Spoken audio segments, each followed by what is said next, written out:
Hello बच्चों, let's see this question. The question says that mention some great physicists and their major contribution. तो हमें यहाँ पर कुछ फिजिसिस्ट का नाम बताना है और उन फिजिसिस्ट के कुछ कंट्रीब्यूशंस बताना है, मेजर कंट्रीब्यूशंस। तो अगर हम लोग इसमें कई सारे नाम गिनाए जा सकते हैं। सबसे पहला नाम अगर मैं बताऊं गैलीलियो का, तो गैलीलियो का क्या कंट्रीब्यूशन था फिजिक्स के लिए? तो ही gave the law of inertia. Galileo gave the law of inertia.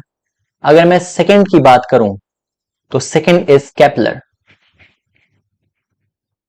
अगर मैं केपलर की बात करूं तो केपलर ने क्या दिया था? He gave the law of planetary motion. He gave the 3 laws of planetary motion. He gave 3 laws. Okay, अगर हम लोग थर्ड की बात करें तो थर्ड में आएंगे Newton. What did Newton give?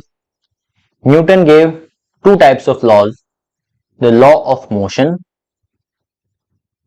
laws of motion that are 3 as well, and the law of gravitation,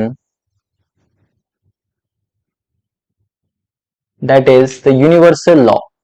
Means ये यूनिवर्स में कहीं भी एप्लीकेबल होगा, law of gravitation, because you know gravitation has a range of infinite. और next अगर हम लोग बात करते हैं तो फोर्थ नंबर पे हम जिसका नाम लेंगे उनका नाम है फैराडे साहब, Michael Faraday. Faraday has the role in making dynamo.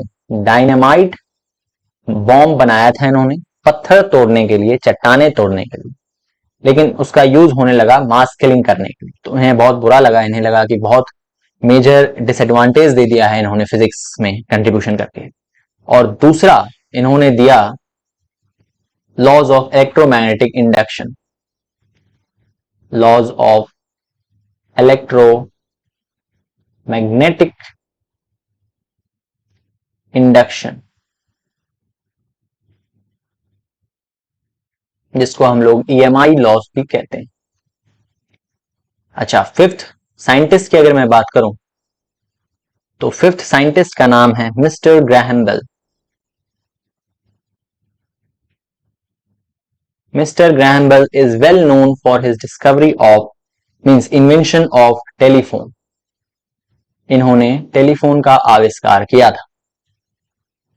और अगर मैं अगला नाम बताऊं, अगला नाम है फ़ारेनहाइट। मिस्टर फ़ारेनहाइट ने सबसे पहला मरकरी थर्मोमीटर बनाया था। मरकरी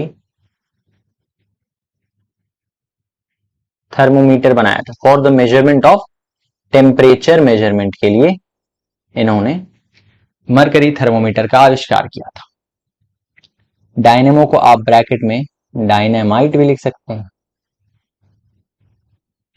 तो इतने सारे ग्रेट फिजिसिस्ट थे जिन्होंने कुछ अपना योगदान दिया है फिजिक्स में। तो I hope you understood it very well. These points should be learned by you. Hope you understood it well. Best of luck.